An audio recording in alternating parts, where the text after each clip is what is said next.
Hey friends, it's Melvin. Thanks for tuning into this episode. Here's just a few quick things I wanted to notify you guys about before we get started. First up, very soon, new episodes will be releasing Wednesday mornings rather than Tuesday. So don't panic if you don't see a new episode on Tuesday. Just wait a little longer and you'll see it in your feed. Second, we've introduced a mailbag. Check those show notes and toward the bottom you'll see a mailbag link. You'll then be able to text us any questions you might have about movies, the movie industry, or any movie/Christian related questions you might have. Then we'll respond in a future episode, so send us your questions now. Up next, Patreon polls, which are available to Patreon supporters at the $3 tier or higher, have been updated. Supporters can now suggest films or shows to be reviewed at the end of each month. The two most liked submissions will become the options for the Patreon poll, so if you want to hear us talk about your favorite movie or show, join our Patreon and start campaigning. And lastly, whether you're a new or longtime listener, please consider writing a review or rating the Cinematic Doctrine podcast on iTunes and Spotify. Apart from financially supporting on Patreon, these are the two most helpful ways to support the show. And that's it. Enjoy the episode. You're listening to Cinematic Doctrine.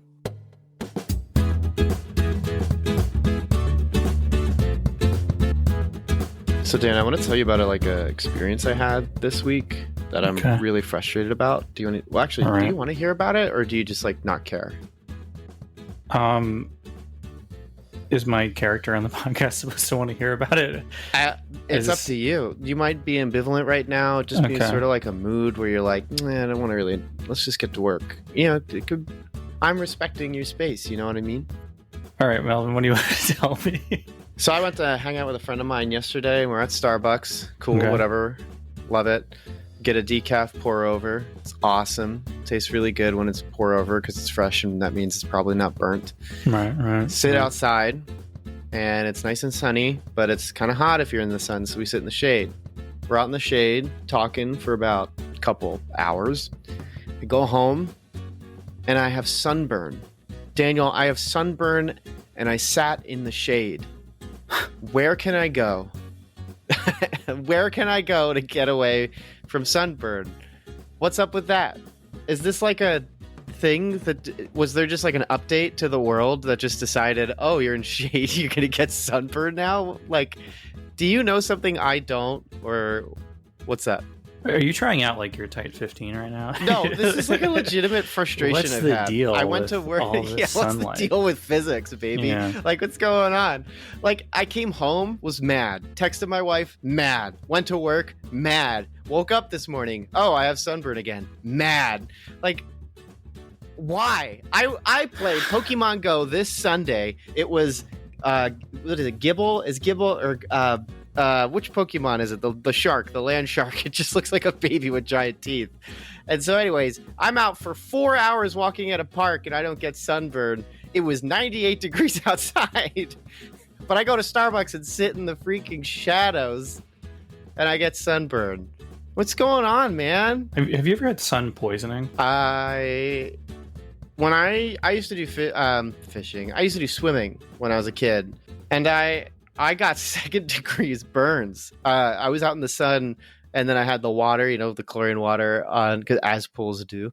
And I got second degree burns. And this is such a disgusting story, but we're here now. I went to a swim meet. Thinking about it's so fun because I really miss doing that. But I had literal second degree burns. For anyone who doesn't know, is your skin is bubbling. It's gross. And before I dove in, I had bubbles. I finished my lap, I got out, and they were gone. It was so bad. So, no, I don't know if I've had sun poisoning, but I've had really, really bad sunburn before, unless that is sun poisoning. But I don't know. No, it's kind of a separate thing. Basically, it's you get rashes and you get little bumps on your arm, kind of like you have an allergic reaction, but you get sick. You get a fever and nausea, and you literally get sick just from being in sunlight. It's pretty bad. No, I don't get that. I'm white, but I'm not albino. So it's kind of like being a vampire, basically. Yeah. I don't get sun poisoning. I know people who do, and it's miserable because it's even if you put sunscreen on, you're in shade, you just get sick. You're allergic to the sun, essentially. That's how the sun keeps its power. It selects Stealing a few the life people, force of just like humans. steals life force. Yeah. Speaking of stealing life force and taking control of people from a distance. Okay. I was waiting to see how this transition will work. Zingo. We're here to talk about WandaVision several months late, but that's okay because you've listened to Inside Out episode. And if you haven't, then that's fine. It doesn't matter. This is a time capsule podcast for Disney Plus content. Yeah, basically, we've had time to ruminate on these. Or at least meditate on WandaVision. Maybe ruminate on Falcon, but definitely meditate with WandaVision. So, Dan, why don't you introduce WandaVision for anybody who, all 6 people who don't know what WandaVision was? Yeah, I'm sure like the pie chart of people that listen to a movie entertainment podcast and don't know what the big new Marvel thing is pretty small. But WandaVision is what's not initially intended to be, but it was the first offering via Disney Plus for new Marvel Cinematic Universe content. What made this different from previous outings, and this is, I'm sure, a topic that'll come up at some point, is that unlike previous Marvel television productions, this was fully under the umbrella of Marvel Studios and not Marvel Entertainment. So Kevin Feige had a much more hands-on approach to this, which he hasn't done since he helped be a producer on Agent Carter. And so while this was initially intended to be, I think, the second or third series to come out, with Falcon and Winter Soldier intending to be the debut project, due to the pandemic and the way things switched around, WandaVision ended up being the first glimpse into what this new era of the MCU would be, which I think ended up being very much in the favor of the franchises we'll get into in a bit. But WandaVision details, well, there's 2 things about it. WandaVision. It serves as kind of a sort of direct sequel almost to Avengers Endgame, in that we pick up where both Scarlet Witch and Vision left off, which if you watch that movie, you know that in and of itself is kind of weird because Vision very viciously was murdered in Infinity War. Twice. Yes, actually, yeah, poor guy. And so we sort of pick up in the first episode. We are in 1950s Americana with heavy influences from the Dick Van Dyke Show, which is funny because I think Dick Van Dyke actually was a creative consultant on the project to make sure that all of the gimmicks and things where they worked. And with almost no context, we're led into this weird world where it appears that Scarlet Witch and Vision are living out an idyllic fantasy life together via the tropes of American television shows, which in and of itself works really great because it is a very stark contrast to what we've seen from the Marvel Cinematic Universe so far, in that things aren't blowing up. There are not aliens being attacked. We're just seeing 2 people live in a world that's just off enough where you kind of know that something's going on. And the entire production is just really held up by amazing performances from his cast. The breakaway star was, of course, Catherine Hahn, who just steals the show as their nosy neighbor. But of course, Elizabeth Olsen is amazing as a sitcom mom and wife, no doubt influenced by her being raised in the Olsen family, which is very well known to sitcom fans. And Paul Bettany just is having the time of his life, getting to act out all these different things. Paul Bettany sort of had a weird career appearing in a lot of lower budget genre pictures. He was in, or I should say playing lower parts in genre films. He was in Da Vinci Code. He was in a movie called Inkheart, playing a villain who's brought to life from a children's book. But here he gets to really show off some of his more traditional acting chops, and it's great. And so, going on any further really gets into sort of the meat and potatoes of the show. But that's our premise, and that is where we're at. And there's like multiple mysteries going on, which I always love. The mystery of how Vision is even here, the mystery of what is going on, the mystery as to what all these other elements we see glimpses of. Occasionally we'll see someone watching from the outside, or someone trying to send a distress signal into this reality we're looking at. So overall, it's a really intriguing package that we're given as far as the show goes. It's J.J. Abrams' favorite Marvel movie. He's just like, man, what's in the box? Hey there, it's your friendly neighborhood call to action. Just checking in on you. Hope you're doing all right. I'm just stopping by to say, if you enjoy the show, you can always subscribe and write a review for Cinematic Doctrine. There's iTunes, Podchaser, basically anywhere you listen. You can give us a shout out with a thumbs up, 5 stars, gripping positivity. Or if you hate the show, you can say that too. Wait, what? What are you saying? Why are you saying that? Well, I'm not going to tell them what to do, Ted. They're free to do what they want. Our analytics say we got a lot of listeners in the US, and they love their freedoms. And you're also free to check out our Twitter. Very active there. We host polls, memes. There's also the Cinematic Doctrine Facebook group called Cinematic Doctrine Facebook Group. If you want to join, just answer the questions, read the rules, and tell them the podcast sent you. Also, you should check out our website. Some really cool stuff there. Editorials, written reviews for movies we haven't had time to cover. Always check out cinematicdoctrine.com when you get the chance. Oh, Ted also told me I shouldn't forget to mention the Patreon. Something about you can support us or something? Wait, Ted, I thought this was like a hobby thing. You want me to expand cinematic doctrine? You know this already. Right. Yeah, I forgot. I'm the one who put all this together. Yeah, Cinematic Doctrine has a Patreon. For as low as $3 a month, you can gain access to exclusive content like The Pre-Show, which features free-form and Christian-friendly discussions on all kinds of topics, as well as influence the podcast. That's right, each month you get to vote on a movie we discuss on the show. Previous movies our lovely Patreon supporters have chosen are To All the Boys I've Loved Before, Hamilton, Onward, and American Gospel Christ Alone. Huh, you guys have good taste. Anyways, I gotta run, so I'll see you guys later. So what'd you think about it? What'd you think about WandaVision?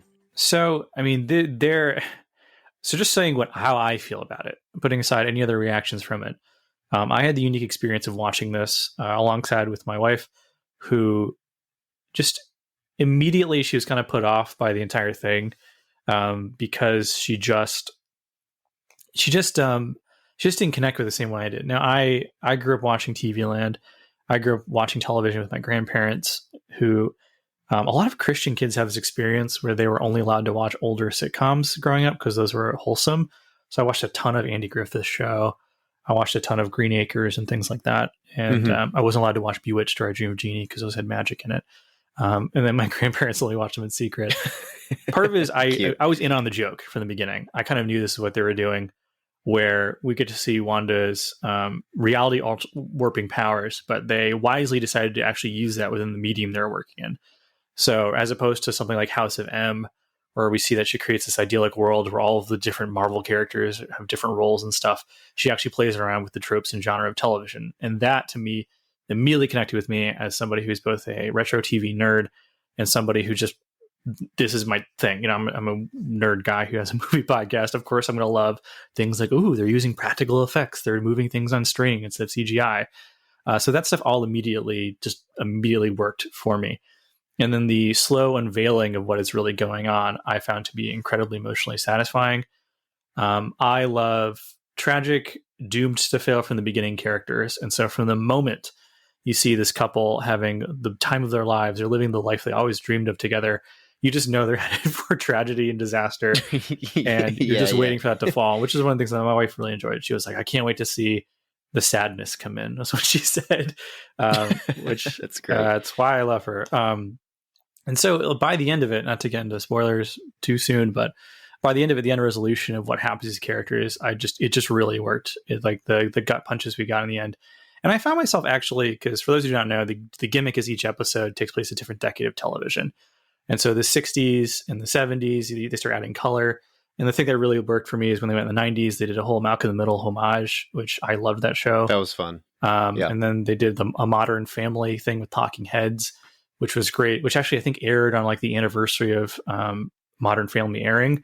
So like the lead actress from the show posted on Instagram saying she really loved the episode and she loved Elizabeth Olsen's impression of her, essentially. So that stuff always works for me. But as that goes on, they add more and more, for lack of a term, Marvel-y elements. So you realize that Sword, the long-awaited introduction of Sword into the Marvel Cinematic Universe, which they couldn't do for a long time, because technically Sword was introduced in the X-Men comics.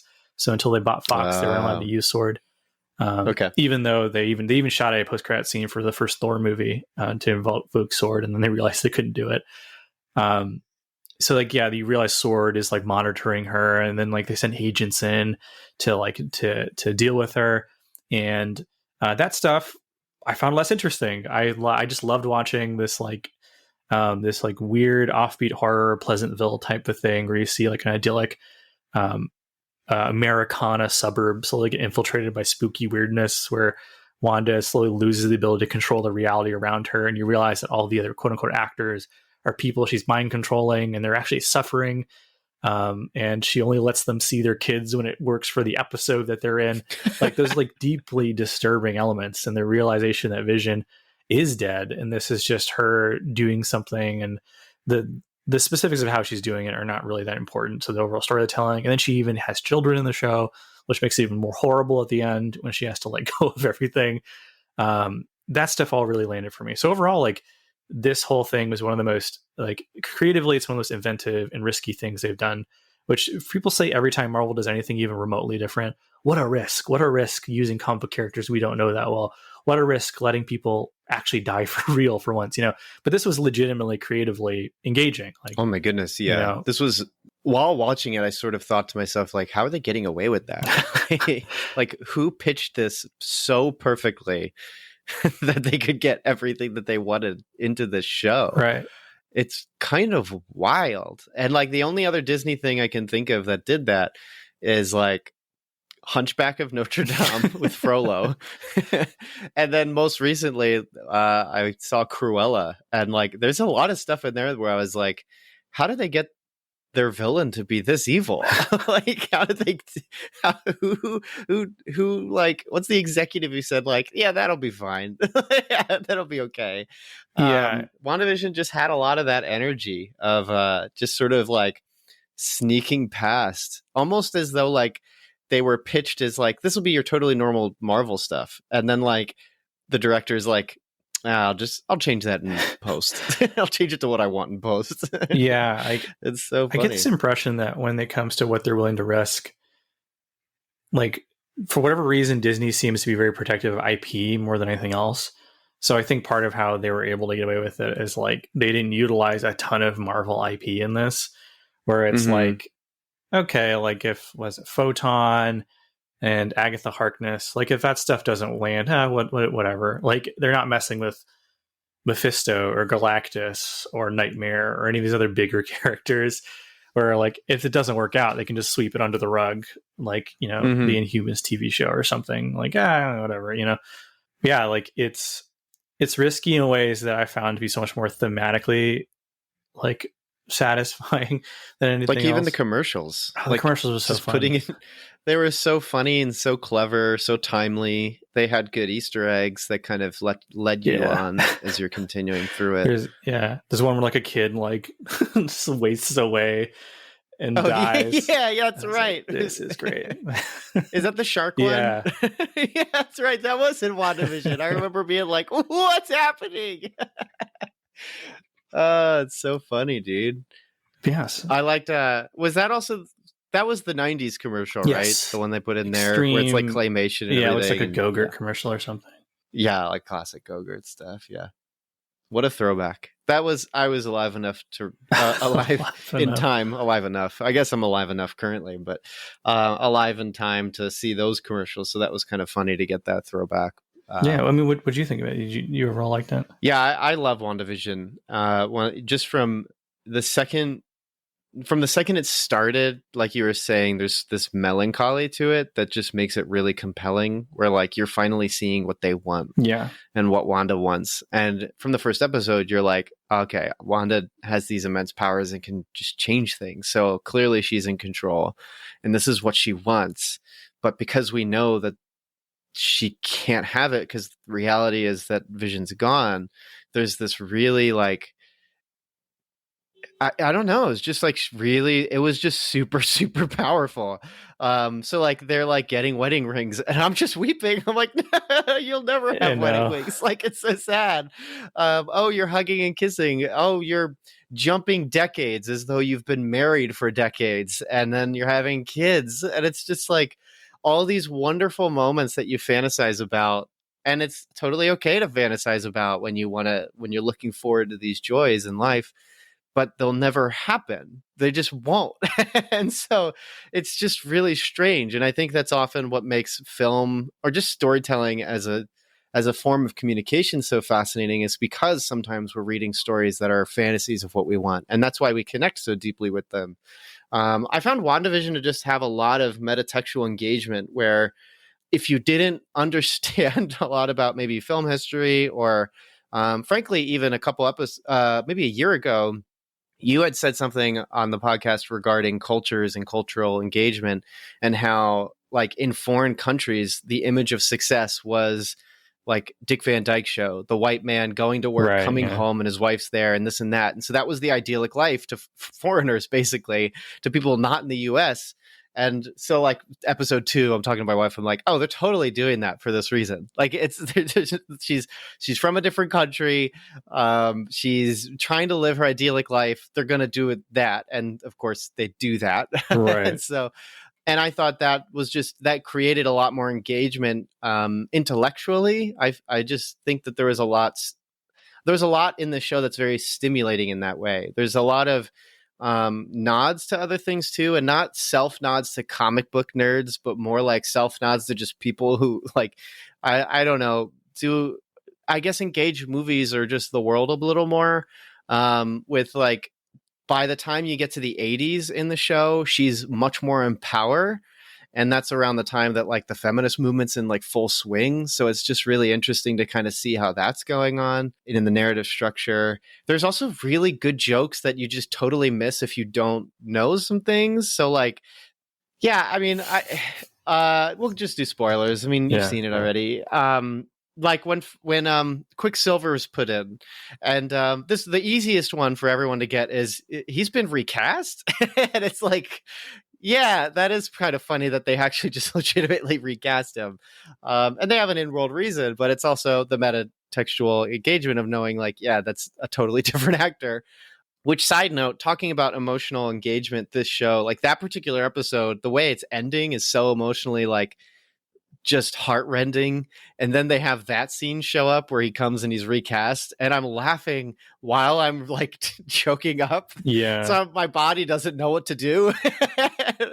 And I'm just one of those people where when I'm watching something or reading something or whatever, I really like that bodily confusion. That's typically why like my favorite movies of each year are going to be the ones that really like totally throw me off. Not in the sense of I've never seen it before, but more in the sense of like, maybe I hate it for like half the runtime and then something happens and it totally recontextualizes it. And that episode when Quicksilver is introduced is like, the heat is mounting up the whole time, but then the ending isn't some sort of tragic climax. It's a joke. Like that was so funny. Do you want to get into the Evan Peters like controversy and everything about that? Oh, I don't know if I didn't know there was any controversy because I'm not just online so at all. Yeah, here's an interesting thing between Melvin and I, which is that he was not on the internet while the show was coming out, so he was not privy to the constant fan theories. And it's interesting that this is one of the shows I think illustrates a disparity between artist intention and audience engagement, where the minute this stuff is introduced, because they're playing with big stuff from the comics, the whole Vision comic series written by Tom King, if I remember correctly, and then all the stuff with like Wanda, where the Scarlet Witch does like House of M and all these things. Those are big event comics, and that's all the stuff they're drawing from.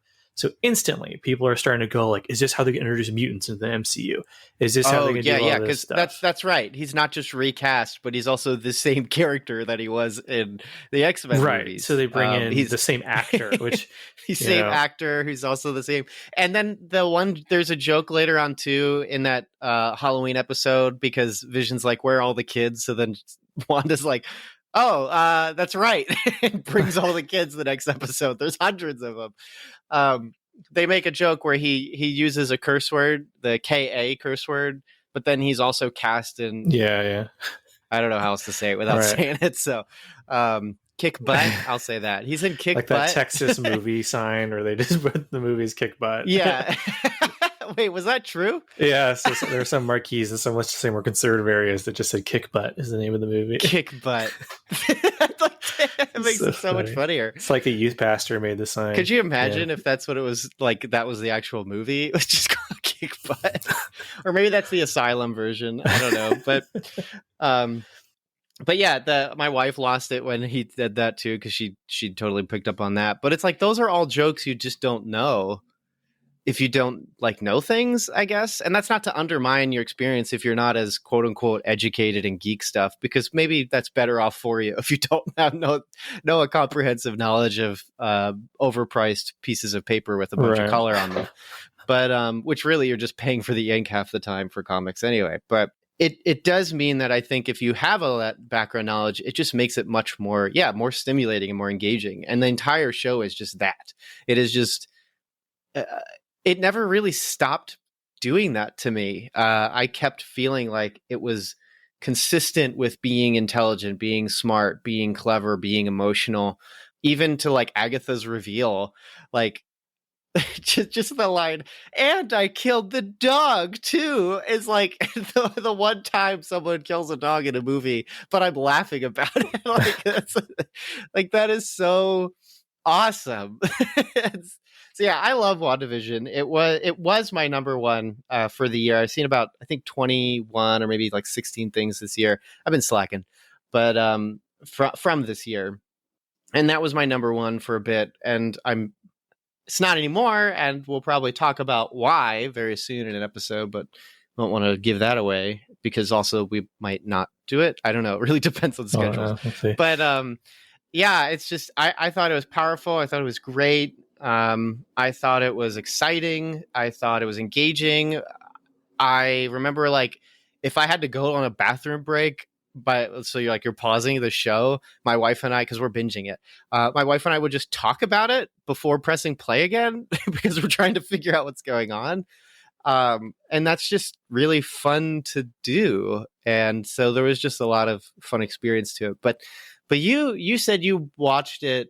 Did you watch it week to week? Because I know you were online. Yeah. So, okay. What was it good week to week? Or? Yeah. So, I know I just made a reference to the difference between artist intention and the way fans interact with something. Right, I will say this was a great show for a week to week format because every week you're coming up with new fan theories. You're like trying to figure out like who is this person, what's going on. It's great. It's a collective mystery that everyone's engaging in at the same time. And so if you're on like Twitter or the Marvel Cinematic Universe Reddit board, or if you're in Facebook groups, or if you have like if you have like a group of friends, if you have friends, a chat group you're in, or like flesh and blood friends that you can talk to about the show, or if you're in what do you call? I just blanked on the name of it. Like a coterie.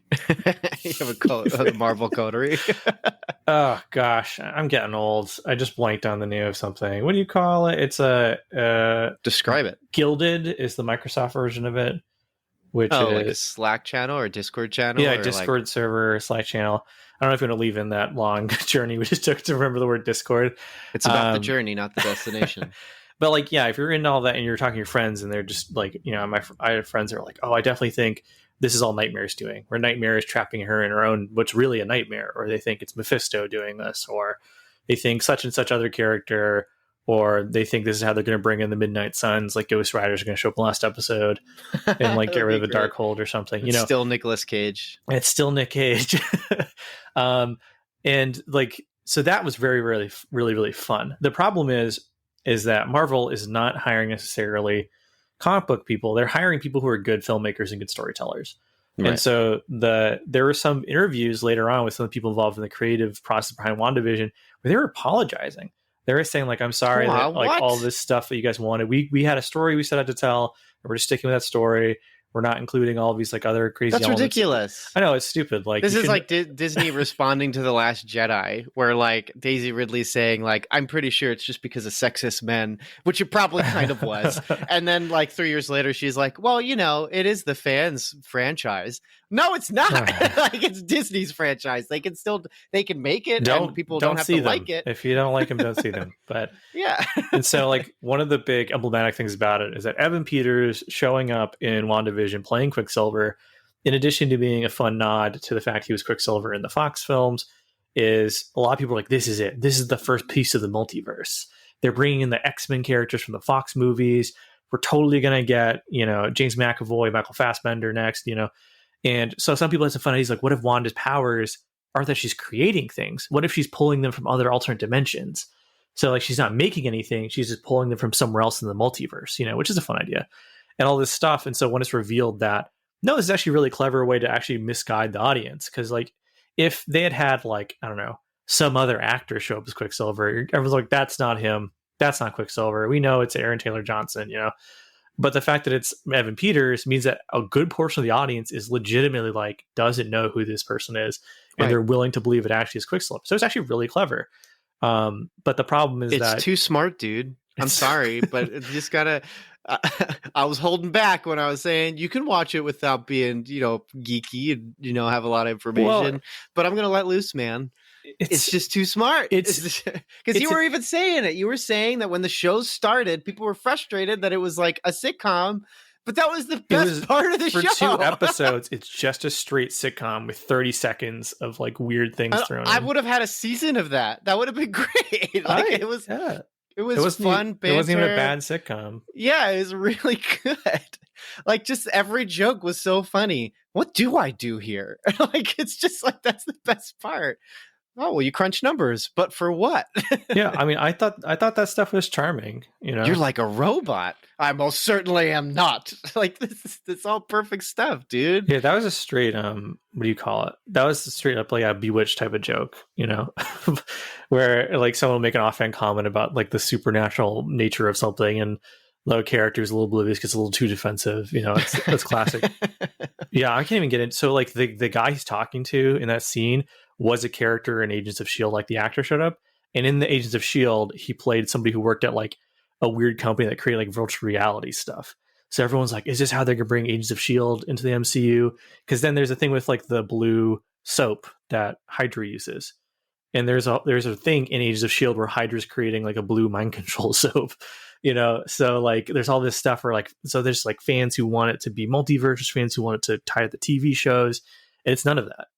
There's a specific story they're telling, and nerds who got their hopes up, not without reason. I'm not sitting there saying like you're dumb for wanting things. Sure, they're not wrong for getting excited, but at the same time, like it's not the show's fault if it's not what you wanted. Like as the thing that they set out to do, I think it's really successful in that. And there's tons of stuff they do later on that I really like. Like I like the stuff with Agatha Harkness as a villain. I thought that was awesome. That stuff was great. So I did not expect a show that was like some sort of like otherworld annihilation / stalker style, like controlled universe plus science fiction to then also go witches. Like that was so, it's just all of it's shoved into there. Yeah. That's the fun of comic book stuff. Like you can have, there's canonically in Marvel Comics, everything. You can have zombies, you can have vampires, you can have werewolves. You've got aliens, you have magic, you have high technology. Like you can do anything, and that's the fun of it, And when they start getting into Wanda's backstory, where they establish that as a child, her family in a war-torn Sokovia would watch bootleg DVDs and VHS tapes of like American sitcoms, and that's the life that she fantasized about, and that's why when she creates an ideal world with Vision, that's what she creates. That stuff is amazing. That stuff really it just works because the acting is really good. It works because it's a relatable story, a real thing that happens all around the world, and it happens. I remember reading about when they brought some of the survivors of the bombings in World War II from Japan. Some of the people they brought over to America, like it was some sort of like tour or some sort of something or other. It's in a book called The Bomb, which I read in middle school, but. They talk about how some of the women were asking, like, where are the cowboys? And this is like the 1950s, 1960s. Right. Yeah. But like, that's the penetration of American pop culture worldwide. And then in the end, and I think the ending deserves kind of its own little section here, but, and then we get at the ending of it, like that is such a put together, satisfying arc that I think anything else would have been distracting from that. Like if Doctor Strange shows up and he's like fighting, like he's like fighting demons or something, like you lose something in that. Like if Robbie Reyes, Gabriel Luna shows up to get the Darkhold, which is in this show. The Darkhold shows up. It's a different prop than they used in the television shows, which is the first nail in the coffin of the shared continuity that I've been holding on to for so long. Because the Darkhold's in Agents of S.H.I.E.L.D. and the Runaways, and the book looks different, but whatever. Then it becomes just a bunch of nerd garbage that's just thrown together, that it's more about fan service than telling a cohesive narrative, which I'll choose a cohesive narrative over just a giant continuity mess any day. So absolutely. I think like they almost pushed it with Cataract to be introducing too much to pull away from the story. So people listening, Cataract is basically like the anti-Vision and he was super cool because the way that they fight is they just have a conversation. Yes, like, and which I was was like, awesome. this is great. Like, this is exactly what I expect two intelligent, wildly intelligent beings to fight. Is at some point they're like, why fight? Like, let's just talk. Like, let's just do wits. And it cleverly introduces a way to stop pulling away from Wanda, because like, I mean, Vision is like stupidly powerful. And Wanda also stupidly powerful in a different way, but I don't know, man. Vision is like wicked. Dude can just like make clones of himself. Like, it's just out of nowhere. I don't know why he hasn't done it since like, wait, yeah, didn't he do that in Ultron? I watched that once in theaters and was disappointed, so I vaguely forget it. Character powers are so inconsistent. And Who like, knows anymore? they know that. That's why they made a whole mini-series just to give Scarlet Witch her Scarlet Witch powers. Yeah. Because like she's been so depowered in the movies compared They're to like, her. oh right, we never named her. Like, we're gonna do that. Which is fine. I love the way that they brought in the moniker. Like, that's totally acceptable to me. And I'd be remiss if we didn't mention that her children essentially are Wiccan and Speed, as who are her children in the comics. They even in the Halloween episode, which is super fun, they give everyone their classic costumes. Evan Peters wears the traditional Quicksilver costume. Wanda wears a Sokovian fortune teller costume, which is just her Scarlet Witch costume.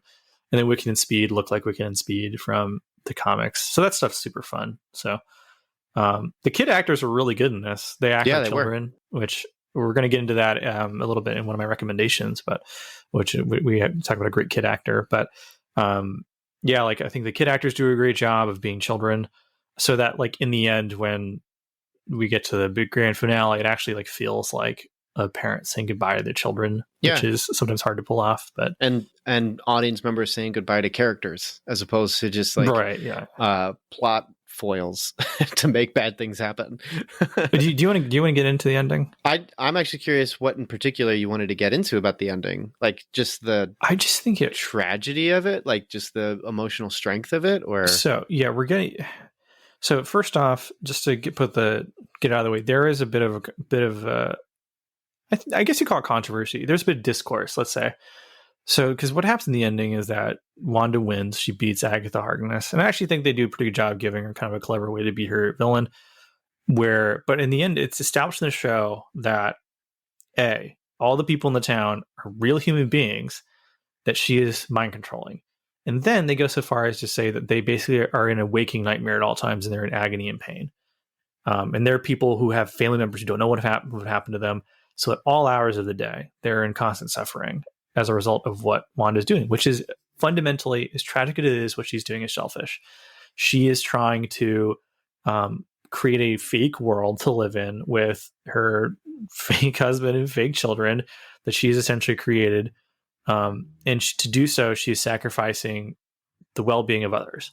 That is a fundamentally not good thing. You can give her a mountain of relatable, understandable motivation of it, but what you've done is made a compelling villain, not a great hero, which is all true. And Agatha Harkness just happens to be in that position of being an even worse villain. So by de facto, taking advantage of it, and killed a dog, and she killed a dog, and she's apparently killed a bunch of other people throughout history, including the other sucking their life force. To stay young, she's stealing life force of people, except the dog. She didn't suck the dog's life force. That would have given her away. So she just broke its neck or something like way worse. Like, just a total malicious killing. So which is a great way to turn an audience against somebody, is to get them to kill it. But keep an eye out for that. It's called the kick the cat, save the cat trope. Right. So in the end, she defeats the villain. She does the mind control thing to the villain, where she's like permanently Agatha, her neighbor. She like traps her in that role, and then Wanda just leaves at the end, And so some people online were saying, it's like the Matrix too. Doesn't she like fly away? She flies away like Neo, just like Neo. That's right. Yeah. So what the internet is debating about is, to what extent should Wanda be punished for her actions, because she has done a bunch of terrible things no matter what measurement you're using to decide good or bad behavior. She's doing a lot of bad behavior, and so there's this discourse about whether or not she should be punished for what she's doing. I completely disagree with the idea that it is not a movie or television show's job to punish characters for you. nor is it the job of any work of art to spoon feed you the type of morality that you're looking for or the resolution that you're looking for. Can I just take that as a quote and put it into Falcon and Winter Soldier? Yeah, let's Bazinga. we'll get into that. It is, it's a movie and television. Their only job is to tell the story that they're telling, which it's this whole thing. WandaVision is a thing. It's just all these different people trying to get the show to be something they want it to be. For some people, they want it to be this big, convergence of all these fan theories. They want to introduce all these weird characters. They want to bring in the Fox X-Men universe. They want to bring mutants in the MCU. They wanted to do this or that. They wanted to tie Agents of S.H.I.E.L.D. to the main continuity, which the show never set out to do in the first place. And then it doesn't sound like people of those kinds really have an end goal other than they're all together. They just want to see everyone holding hands, and they want Kevin Feige to come out and pat, Cloak and Dagger on the head and be like, "This is a good show. It'll this just show produce counts." the Florpus. You ever see the Invader Zim movie on Netflix? No, I have not yet. The Zim's plan is to have every single kid on the entire planet hold hands. Because then he uses them to make a transportation device or something. And so there's scenes where kids are standing at a volcano with the pit in the middle, and they're just sort of looking at each other like, how do we reach each other's hands? That's what the movie Us was about in the end. That's right. Yeah. I would have loved that if Peele decided let's show them in a body of water, just a moat or something, crocodiles holding hands with them. So that's what these people want the Marvel Cinematic Universe to be. Yeah, they want all these characters to hold hands and go on parties. But I figure you could just read fan fiction if that's what you want. I mean, it's its own. I swear we need to do an episode on this someday because I have my own feelings on that, the whole mess. But conversely, you have people who just want the show to explicitly punish all the bad characters for what they do, which I don't think they need to do, because I think the show does a really good job of illustrating that what she's doing is wrong. And it doesn't need to have someone come out and lecture her or, put her in timeout or whatever you want to happen. There doesn't need to be a scene where she a bunch of some character lectures her like another character lectures senators in another series. You're giving away our next episode. You don't need that. I think the actual text of the show clearly shows that what she does is wrong. Yes, she does give up a lot in order to do the right thing in the end. That's true. But we don't need that necessarily. We don't need Doctor Strange to come out and zap her with a laser or something, That's like a squirt bottle, like you use with a cat. She's a cat that needs to get off the couch and stop mind controlling people. She's already suffering because she gave up the only thing she cares about. And that her self-exile is its own form of I wouldn't say punishment, but the show is clearly illustrating that what she's done is isolate herself from the rest of the world. And I think that accomplishes what they're trying to do just as well. So, but as far as the ending goes, just to talk about it. So there's a big punch 'em up. There's a whole thing with the sword agents, where the sword agents are trying to do something bad. Or they point guns at kids. They point guns at kids like an ET, We haven't mentioned them, but there's some great side characters in the show. You have Jimmy Woo. You have Kat Dennings is actually good as Darcy in this. I don't typically like the Darcy character. I don't think it's Kat Dennings. And congratulations on a recent engagement to Andrew WK of all people. That is awesome. But and Jimmy Woo is a great character, and all that stuff. And then there's a bad sword agent that they. Oh, that's right, Asian Jim.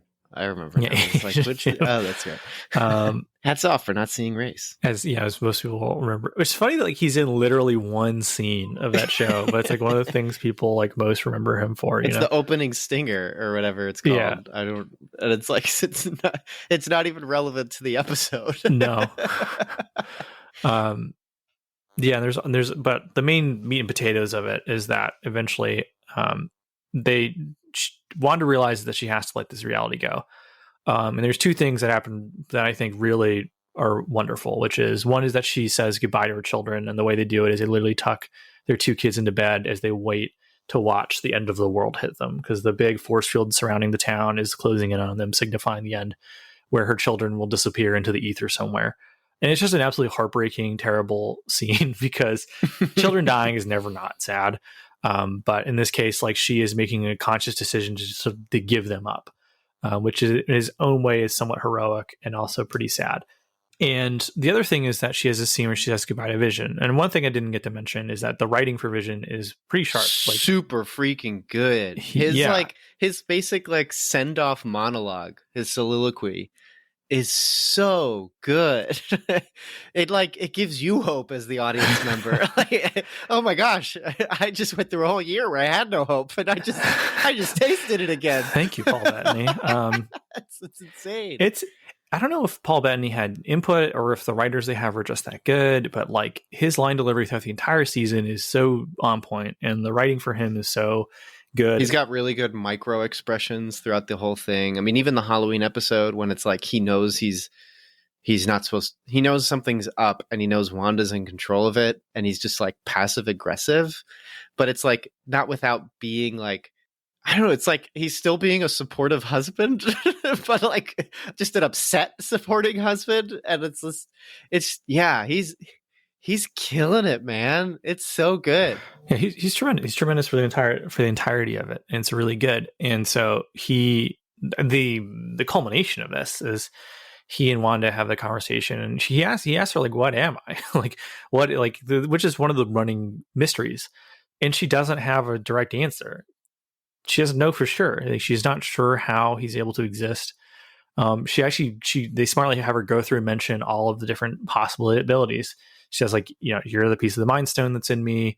You're my memories. You're my sad. Like she beautifully mentions all of these things that it could be, but because it's not really important. Like the actual, like, which is something I wish fans would hold on to more. Like the actual fully thought out explanation for what's happening doesn't really matter. It doesn't matter in this moment. What matters is that she is losing him all over again. Right. And he is losing her all over again. And there's this bit of hope that they may be reconnected, because the reality is, the fact that they're there together within universe is its own little miracle. It's the impossible's already happened. The impossible can happen again. And so her saying goodbye to Vision is this like beautiful, like wonderful sort of culmination of this journey where she got to live out her fantasy and she has to lose it all over again. But this time she's losing it, and she's making the conscious decision to let go, fulfilling the people joke that almost every recent serious Marvel property is about grief in some way. But I think of all of them, this is the best one as far as how this one's like actually about grief. Like, I'm sorry, but like Far From Home, it's not really about grief. It's about Jake Gyllenhaal hamming it up. And then like Endgame, not really about grief. No. It's about just like being a bit too long for my taste. And then this one is literally like, who's Vision? Vision's literally grief. Like that's just like every single she's gone thing. Through all the steps now. And grief is like a frustratingly complex emotion, because when you're grieving, you're sad, but then you're reminiscing like happy moments and times, and so there's laughter amidst it, there's excitement, there's joy, you're thinking about what you wanted, and that still produces happiness in you. But then grief is like, but there's always this melancholy attached to it at the same time. I mean, it's the whole inside out, emotions are complex kind of idea of like, you can have a core memory that's both happy and sad. You can have a core memory that's fear and gross. Like, it's just totally possible to have this complex system going on. So yeah, this show ends so well. I wish Marvel stuff was a bit as like just as consistent as this one. And then I also just wish this had a little better like CGI throughout it, but I guess that the whole point is that they're just going to be a little, it's a little dodgy here and there, but so it goes. Not as dodgy as Falcon, but I think that's also because this is just more contained, and half of the season is practical effects. And then I think even some of the episodes are shot on film. So like, it just looks great. It doesn't matter. I think on the topic of like, should the characters be punished? Because I like that question. I think it's an interesting question, because I think there's this fascination with like, justice is like a clearly hot topic right now. And frankly, it kind of always has been. It's just now like a much louder topic.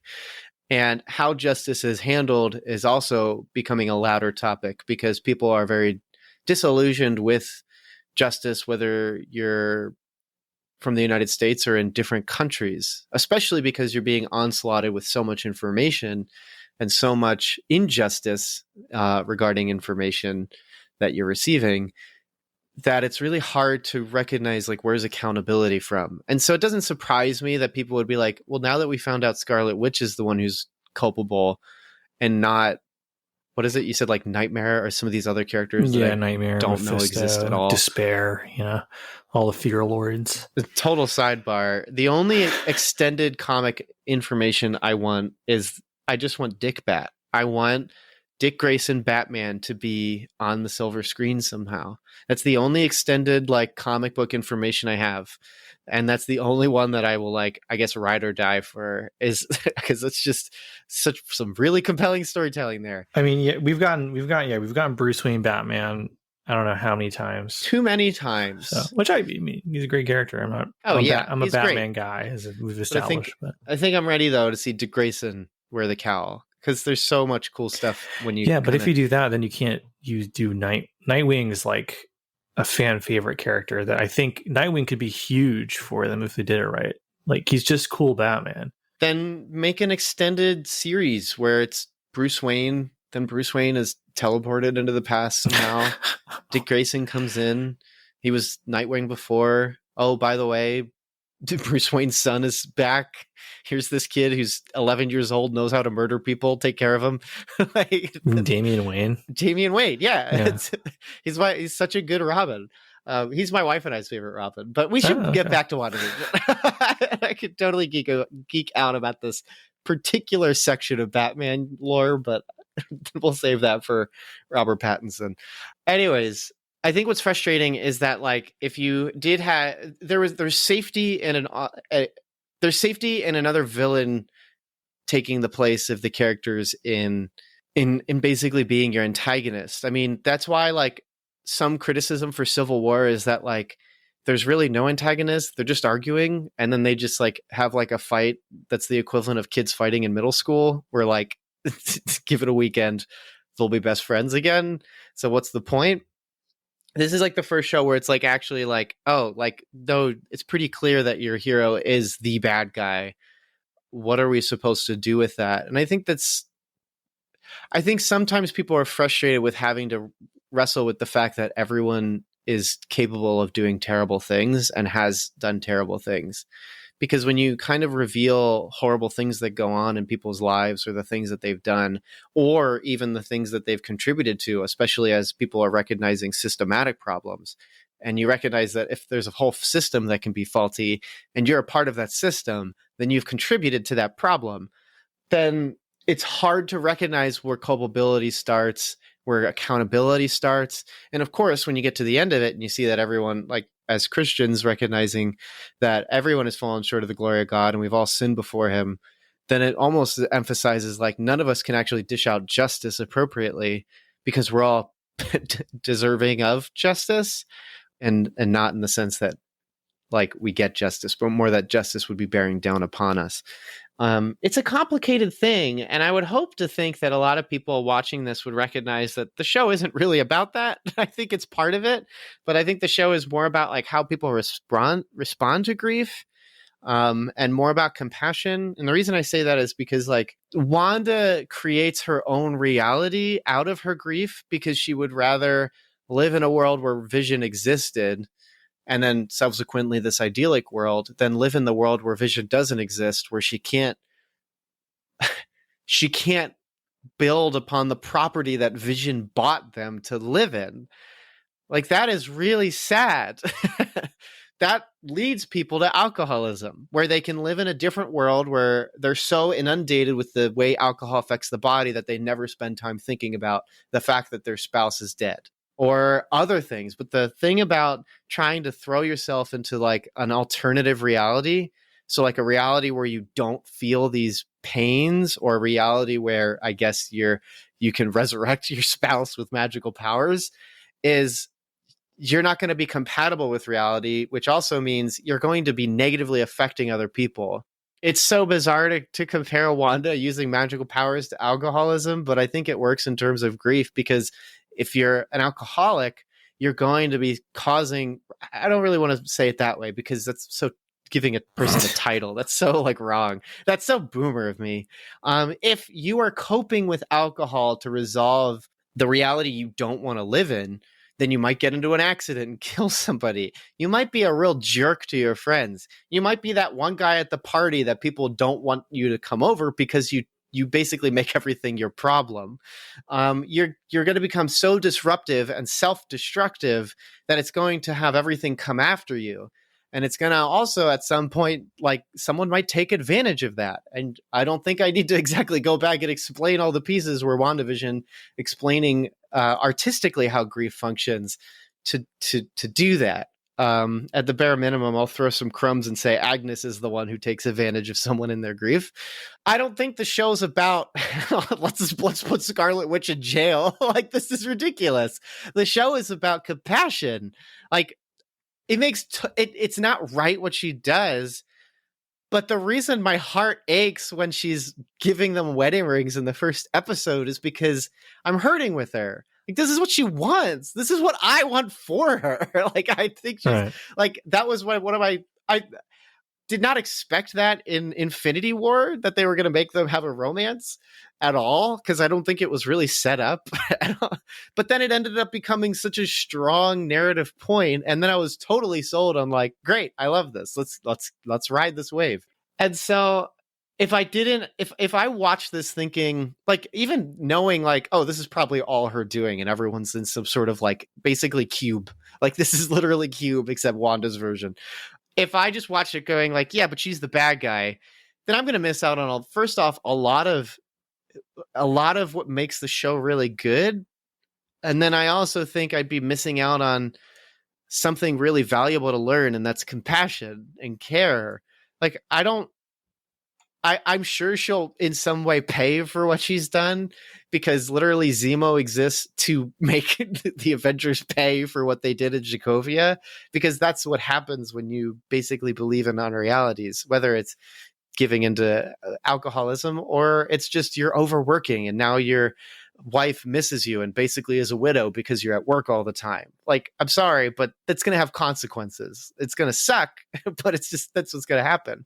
But also, there's always time to come back and do the right thing. And that can help begin alleviating those consequences and problems. It also permits grace to take place. And grace is also something that I think is a patient experience.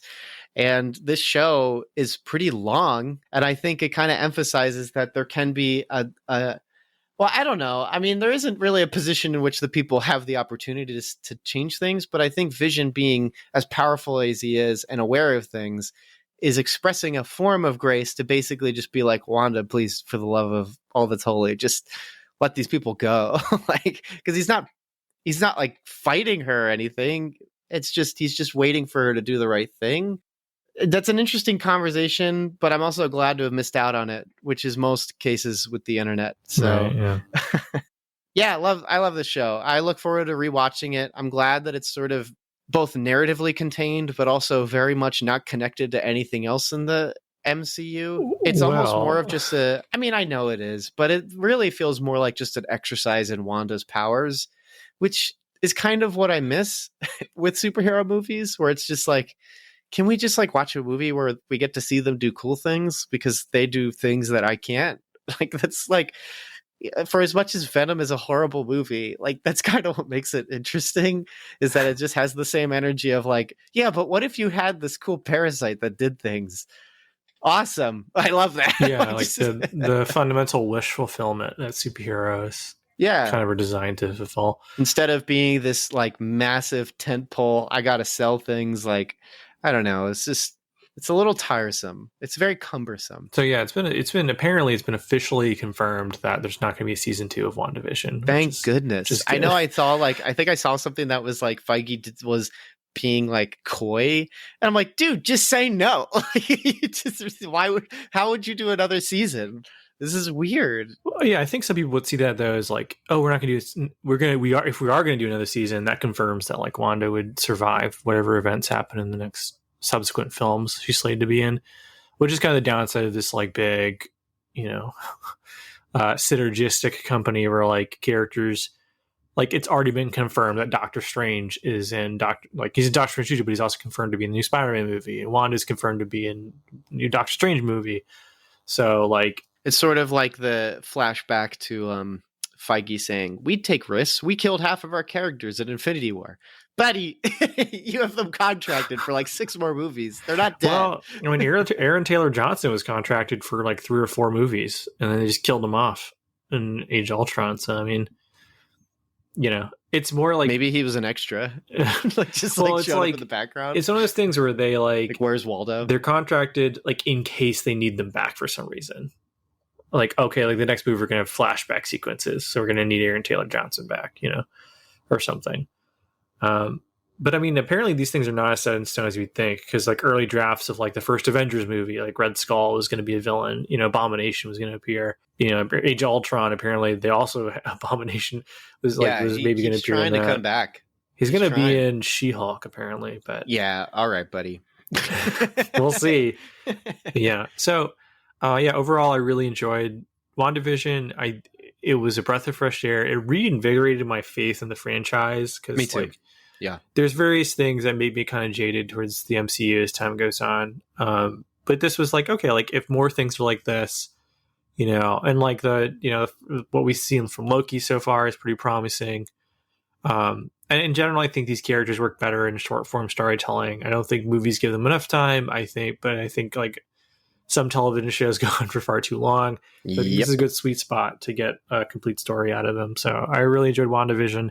I love the acting. I love the costumes and sets. And I just, not all of these movies get some sort of emotional reaction out of me. I didn't feel a ton of emotion watching Far From Home or Thor 2 or Captain Marvel or The Incredible Hulk, but this one got some emotional reactions out of me, which is more I can say about some of them. So thumbs up. What would you recommend for some thumbs up as we're closing out on the episode? What you got for us? What? Our recommendations, man. It was a rough transition, but it was there. I give it 2 thumbs up. So, like I said, I'm going to try and do a biblical commentary recommendation along with a general recommendation. For the biblical commentary, my pastor and I were doing a Galatians series at our church, where he's doing the lion's share of the preaching for it, but we work together, coming up with outlines and things. And one of the best commentaries for it comes from the Reformed commentary series. So Philip Ryken's Galatians commentary. It hits that perfect middle ground between being pastorally practical, but being very academic and scholarly in nature.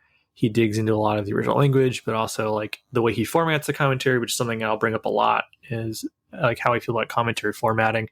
It's very readable. I kind of wish it was more verse by verse, as that's my preference in reading a commentary. But the way he summarizes different sections and is able to simultaneously provide direct application of the scripture to modern day settings, as well as how to preach and teach them, along with how he just really digs into the content of it. To me, like that's the best commentaries, the ones that balance both. And so that is my recommendation for a commentary, is Ryken's Galatians commentary. He spells his name Ryken. But for a more general recommendation, I'm going to recommend a book. It is called Requiem for a Plastic Bag, if I'm remembering that. Yep. Requiem for a Paper Bag. My apologies. It is a book adaptation of Website, which I don't know if you remember when that was kind of more of a thing. Like there were like 3 or 4 different Chuck Norris facts books that were released at one point. Interesting. Those were the days. But Requiem for a Paper Bag is inspired by the Found Anthology website. And so what it is that the Found website, as well, they also have an Instagram and Twitter account and Facebook page, I believe, is that just people just post different things they find. They find pieces of paper, found items, and they often have little interesting stories attached to them. That's just something I find fascinating. However, for the book, they included a lot of celebrity contributions. You get to hear Seth Rogen talk about the favorite thing he found. Patton Oswalt has a funny story about finding someone's wallet and how weirdly angry the person was when he tried to return it. My favorite one is Chuck Klosterman, who wrote, he wrote Killing Yourself to Live, Sex, Drugs, and Cocoa Puffs, and a bunch of other books. I'm a big fan of his. He interestingly wrote about his favorite entry on the Found website, where he found someone's really bizarre. They made like their own budget for a month, and the budget included like $200 a month for crack or something. Okay. But then also like $60 for phone, $60 for internet. And so he has a great thing writing up about the person who would make this list, and it's really fascinating. That is an interesting sort of like meditation. Like that's like the Twitter post that's like it has a budget and then it's like $1,200 for candles or something. How do I fix my budget? Stop buying candles. No. Yeah, it's a whole book of those. It's a little older. I think the book's about 10 years old now. You can find it used for like $1 online or something. It's a good quick read. Each of the entries is only like 1 or 2 pages. And the quality is obviously very hit or miss, but it's a great coffee table book. I find stuff like this really interesting as it's this great snapshots into people's lives in otherwise ways you wouldn't otherwise, get to interact with these people, so to speak. So it's a great book. I find it, I got it for like really cheap at a used bookstore. I'm looking right now on like Amazon. It's really cheap. So Requiem for a Paper Bag. My recommendation is going to be a podcast episode. In fact, I think my next one will also be a podcast. But this particular episode is from the Ezra Klein show. It's used to work with Vox, but now he's doing New York Times Opinion. And the particular episode is called "Is AI the Problem or Are We?" It is really good. This is just like I know some people, probably a particular group of people, find Ezra Klein very frustrating. But what I like about his podcast, I've been listening to it for a very long time. What I like about his podcast is that he's usually pretty patient with journalism as a medium, in the sense that like he's very aware that he could be making mistakes, and then also like pretty quick to respond to his mistakes in a very like, yeah, that was a bad call or stuff like that. So it makes a lot of his discussions really interesting because he's much more not just investigative of like culture, but introspective of himself. Anyways, this particular episode, I forget the guest's name, but they're talking about AI, and they're talking about sort of like how AI functions as not just like a creation that's going to one of the goals is to, of course, like have it be able to take care of things by itself, but also as like an image of people. And so like people who listen to a lot of AI discussions know that like AIs aren't unbiased. They carry the biases of people, but it's often not as obvious.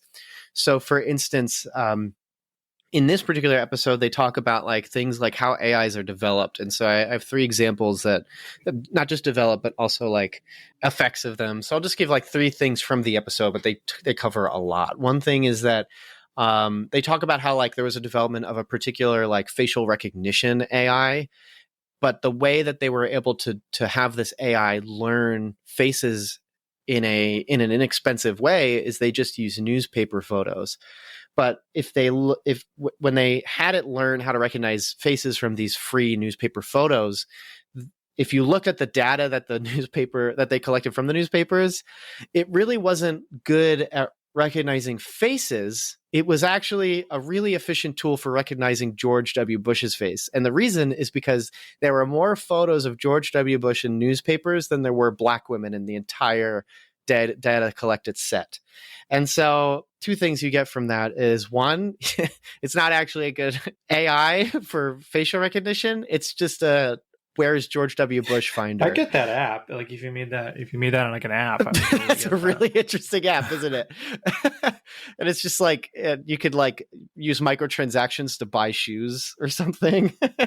But that's such a dated, like very hard reference. Like, oh man! But if you were running for the Daily Show in like 2005, oh man, they would have loved that show. Exactly. That one would have been just so landed, dude. Yeah. Come on, SNL, hire me 6 years ago, or 16 years ago. But it shows like there's a bias against like how this data collection doesn't know how to read black women at all. The second example that one of them that they talk about is how like a self-driving car killed somebody. The problem that I had was that like the AI in the self-driving car recognized, this was, I think, a self-driving Uber. It could recognize bikes. And so it would tailor how to drive near bikers. It could recognize walkers, but it could not recognize walkers who walk their bikes. And this particular situation was that the AI first would recognize there's a bike, so it would drive one way, but then it would go, there's a person, so it would drive differently. But then the AI would go, no, but I'm pretty sure there's a bike. And so then it just couldn't make up its mind. So I guess it just decided to kill the person. And so like one of the things that they just like decided, it's so bad, but like one of the things they realized was like, these are AIs that like people often are like, Skynet, we're not there yet. But it's like, no, you're actually creating AIs that now have fatal consequences. Who's responsible for that? And then the last thing they also talk about is sort of like, if you're a sci-fi nerd, you'll like this particular part of the discussion. They talk about AIs and how like systems of AI are being given a rewards-based system for advancing themselves, and that's not always beneficial.